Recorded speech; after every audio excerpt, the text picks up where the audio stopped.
Hi, everybody. Welcome to The Locker Room, our weekly podcast where we shine a light on all of our Bayou region student athletes. First and foremost, Happy New Year. Stan Gravois, along with Stan Gravois show, our graphic designer extraordinaire here at Terrebonne General. How are you, my friend? I'm great, Stan. Just back here today after a long break. First time I see you since Christmas, Yes. actually, as you've been off the entire week after that. Santa bring you everything you wanted? Close. Yes. Good Christmas. Good. Oh, it was a good Christmas? Yeah, it was a good Christmas. And New Year, are you one of those who brings the New Year in till 3 in the morning and all of that? Absolutely not. My wife and I were in bed for 11:30. So Very good. I have a grandson over in Texas in the Woodlands, and he sent me a note at 11 o'clock and said, well, I made it to New York's New Year, and now I'm going to bed. And that's, I was already laying down in bed. So again, we wish everybody a happy New Year as we roll on with high school athletics in the Bayou region. Of course, we are at that point where basketball is hot and heavy, soccer is hot and heavy, but consider we're at wrestling, we're at powerlifting, we're at bowling, which is just getting started. So there are a lot of sports to complete throughout the winter, and then it jumps into the spring, which is probably our busiest time related to our student athletes. So again, going to be a lot of action going on. I do want to take this opportunity to recognize our two students of the month. Raleigh Arsenault is our distinguished athlete of the month for Terrebonne General. Raleigh is a senior at South Terrebonne High School, a terrific volleyball player, a terrific softball player, and a terrific basketball player, as her Lady Gators are doing pretty well right now. So again, congratulations to Raleigh. And then on the flip side of that, we have our outstanding scholar, that is Owen Davis at CCA. Owen is a terrific athlete also, but obviously does well in the class. He's a 4.0 student. So congratulations to those two. If you want to see the interview process we do with them, you could go to YouTube and basically type in their names and it comes up. That's Raleigh Arsenault and Owen Davis. Oh, not Owen Davis, Owen Davis. And always fun to do. Dustin is there with us and he videos those things. And those two kids were really good. Right before Christmas, I think we did the interview process with them. Yes, we did. So again, you could go see that. You'll see it on HTV. You'll see it on Terrebonne Parish Consolidated Government channels, all of those interviews. And again, a huge shout out to Walk-Ons and Copeland's. They are our co-sponsors of this, and they do a terrific job. And I don't want to forget the Terrebonne Foundation for Academic Excellence and all that Ashley Barahona and that group do, because they're there when we go out and interview these kids for their monthly awards. Again, Raleigh Arsenault and Owen Davis. Basketball time. Basketball has gotten to the point where PowerPoints matter. It's funny because like for the last 2 months, I've been sitting here talking and Dustin sitting there going, well, why are you talking about PowerPoints if they don't matter? Well, they do matter now, because you need to do what it takes to get into the playoffs, and that is a PowerPoint ranking. Now, remember this, and I think I should be clear about this. If you win your district, you automatically get in. It doesn't matter if you're like horrible all year long and you win your district, you automatically get in. So that's the only time that PowerPoint rankings would be superseded, if that makes any sense. That not being the case, that usually doesn't happen. Usually if you win your district, you got enough PowerPoints to be in, and that's pretty logical, right? But we're getting at a point where it's getting a little iffy and dicey, because remember, in basketball, in select brackets, 24 make the playoffs. 24. In non-select brackets, 26 make the playoffs. So it's not like you can be in the top 32. You got to get inside that 20 range to get into these playoffs. So let's take a look. First, we'll start with boys 5A action in our local district is 8-5A. Destrehan at 15, H.L. Bourgeois at 16, Hornville at 23. There would only be 3 teams in the playoffs right now if the season ended. And I have noticed that some of these teams are sort of starting to solidify their spot just a little bit. Now, who has a chance to maybe get in? Terrebonne at 31. I could see them going on a little roll and getting some things together. Thibodaux at 37. That's a little bit of a reach. East St. John at 39. I don't think it could happen. Central Lafourche at 40. I'm not sure it could happen. I will say this. East St. John surprises me because it's a school full of athletic talent, and they have not been very good in any sport so far this calendar year, or I should say this school year. Then we jump to District 8 4A, and of course that's our local 4A schools. Assumption is at number 9. They would be in. Remember, they're in the Division 2 non-select bracket.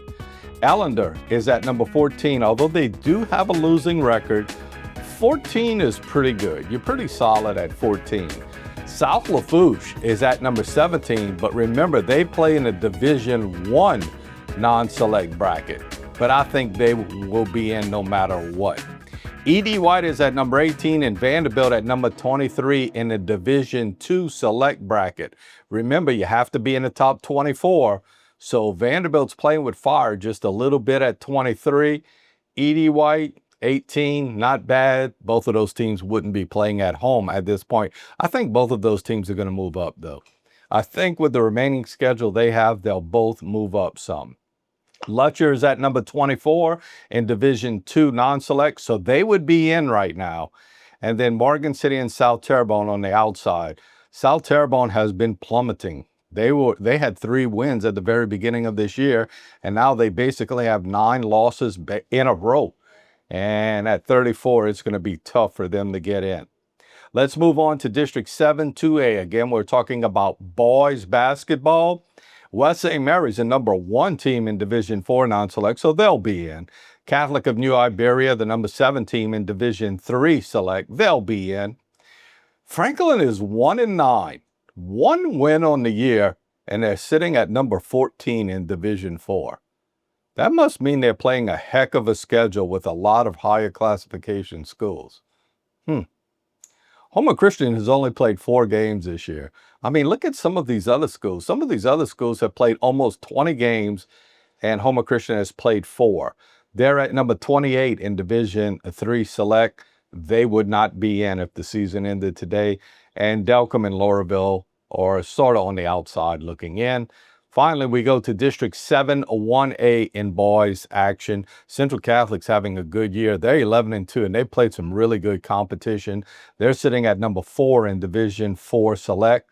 Hanson Memorial's undefeated at this point. They're sitting at number 8, so they'll both be in. Jeanneret is climbing. They're at 4-5. I think they're getting their football players back in basketball shape, so they'll be in their particular bracket. Covenant Christian is at 25. Again, remember, in select brackets, you got to be in the top 24. So Covenant Christian playing with fire, Centerville is not going to be in. So that's how it stands with boys action. And I'm telling you, it's starting to matter a whole lot. By the time we get into the 3rd week of January, a lot of this is going to be pretty solidified, except for those teams that are right on the bubble. So it's time to start paying attention to all of this. As I say that, let's jump into the girls basketball scene. First, in District 8 5A, we got a couple of really good teams. Destrehan is 11-4. They're at number 5 in Division 1. Terrebonne, 13-4. They're at number 9. They'll be in. HL Bourgeois at 19. I think HL has a chance to climb at number 19. So I think they'll be in. Hornville at 28, again playing with fire. You don't want to sit around there. 26 to get in. Central Lafourche, Thibodaux, East St. John, all sort of struggling. And that's the same way as boys basketball. Isn't it funny how the boys and girls programs are sort of lining up in 5A basketball? Just the way it worked out. Let's move on to District 8 4A, the girls standings. E.D. White Catholic at 12-4. They're number 4 in Division 2 Select. They'll be fine. Vanderbilt Catholic is the team that's climbing. They're at 7-3. They've climbed all the way up to number 6, and they have an up arrow next to that. They're doing well. Lutcher, South Terrebonne, South Lafourche all would be in the playoffs. Now remember, South Lafourche would be in the Division 1 bracket, whereas South Terrebonne and Lutcher would be in the Division 2 bracket. But you can't fall apart. You can't go on some big losing streak and drop out, so they got to keep it going. Ellender, a much better season than last year, but they're on the outside looking in. Assumption at 3-12 on the outside looking in. Morgan City, not much of a chance to get in the playoffs. Let's move on to District 7 2A. In District 7 2A, Franklin at 7-7 is easily in. They're sitting at number 7. Houma Christian, 5 games under their belt. They're sitting at number 11 in Division III Select. Catholic of New Iberia, 4-5. They're sitting at number 13 in Division III Select. And I don't think there's any way in God's green earth that West St. Mary and Delcom could get in. Just too far behind the 8 ball. And finally, our last district we look at related to the girls is District 7 1A. Central Catholic is sitting at number 15 in Division IV Select. It's kind of odd because their record's 3-9. They're really struggling, yet they'll be in that number when it's all said and done. Jeanerette is 5-5. Hanson, 4-7. Covenant Christian, the team we keep our eye on, they got their first win last week. Congratulations to Cat Ward on that. They moved up a couple of spots. They're sitting at 26 in Division IV Select, but you have to be in the top 24 in a select bracket. So they have a little bit of work to do. So that sort of gets you caught up. And it's obviously getting to be important, as I stated about 1,000 times since we started this podcast. It's time to get your act together, or you're not going to be in the playoffs. And obviously, basketball is the big sport going on right now. And when I say that, I sort of have to say that tongue-in-cheek, because if you're a soccer person, you're saying, hey, what about us, man? Because, like, we're really getting after it, too. And they are. Most of our soccer teams in our area are hitting upwards of 15 to 20 games so far. And those PowerPoints are starting to solidify just a little bit. Let's take a look at boys action first. And here's the deal. Top 32 get in. So everything I said about basketball, forget it, right? They do select and non-select in basketball, not in soccer. In soccer, everybody's grouped together. Doesn't matter if you're a private school or a public school. You're grouped together. Top 32 get in each of these brackets. So first, in the Division I bracket, HL Bourgeois would be in.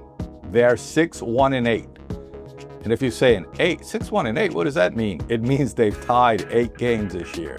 How do you feel about that, Dustin? We talked about it last time we did. We do, and I still don't like it, but that seems to be a very high number for ties, right? 8 ties. That's a lot. I think when teams are good, you see more ties. When teams are not as good or they're very good, you see lopsided scores, so one team wins and it's not a tie. 6-1-8. I can't imagine that the majority of your games so far this year you've tied. Right. How do you walk away from that being like super excited? And I guess it's better than losing, right? And it is better than losing. I agree. Terrebonne is at 4-5-3. They're sitting at number 33, so they're right on the outside looking in. And Thibodaux at 3-7-1, struggling just a little bit. They did beat Assumption last week, but Assumption has been struggling. It's the first year Assumption ever has soccer. So, obviously, HL Bourgeois looks like they're going to be in. Terrebonne's got a little work to do. In Division II, which houses most of the schools from our area, Central Lafourche easily in at number 7. Central Lafourche's boys and girls are always good. South Lafourche, not bad. Don't have a lot of games under their belt, but they're sitting at number 18, so they would be in. South Terrebonne, another team that doesn't have a whole lot of games under their belt, they're at number 25. They would be in. And then you would have Ellender and Assumption, who would be on the outside looking in. Ellender is at number 33, Assumption at 47. But still, again, a big kudos to Assumption. It's the first year they ever play soccer.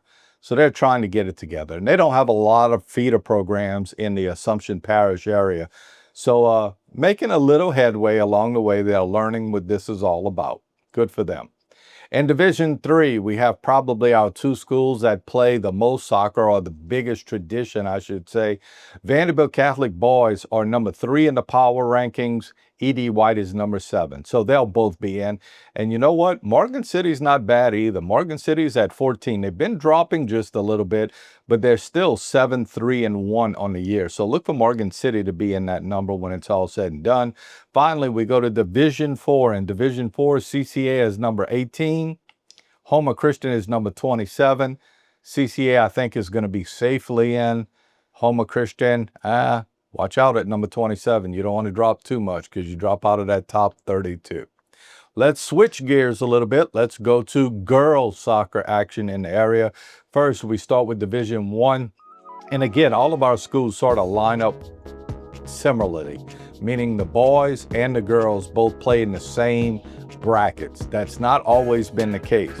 But in the Division I bracket, Terrebonne at number 17, H.L. Bourgeois at 20, Thibodaux at 21, they would all be in. And that would be a wonderful thing. All of our local schools would be in the playoffs. Unfortunately, they would all be on the road along the way. In Division II, Central Lafourche, probably, maybe, the chance that has the highest chance of winning a state championship. I say that because Central is really good and they're not playing in the Division I bracket, so I think they can handle the competition in Division II. Maybe not at St. Thomas More. We'll see along the way. South Terrebonne would also be in at number 16. South Lafourche would be in at 22. And then Ellender and Assumption would be on the outside looking in. That sort of matches up with the boys. The same boys teams that would be in are the same girls teams that would be in Division II. And the same boys teams and girls teams in Division II that would be out. In Division III, Vanderbilt, the number 5 seed, E.D. White, the number 6 seed, and Morgan City has dropped over the last 2 weeks. They dropped to 21. Nonetheless, all three would be in the top 32. And finally, in Division IV, Houma Christian at 8-4 is number 12. Covenant Christian at 6-6 is number 18. So they would both be in. And wow, what a thing, man. That particular division for our local schools has no ties, because all of these other teams have ties associated with their scores. So that's a look at soccer. I really give a lot of credit to these soccer kids because they go out in the roughest conditions and get this done. One day it can be 81 degrees and the next day it's 37 degrees, and they out there doing what they have to do. So we'll keep you caught up with all of that. Going to also start to have some guests on a weekly basis. And one thing I'm excited about, 2 weeks from now, right after Martin Luther King Day, we announce our 2026 induction class to our annual, and when I say ours, it's the Terrebonne General Community Sports Institute Bayou Region Athletic Hall of Fame. In June, we induct 6 inductees on a yearly basis who have shown to be excellent in both sports, the athletic arena, but also in our communities. And we're tabulating votes right now. We'll have that all together. And we're really excited about that. With that being said, I think we're going to wrap it up. Anything think of?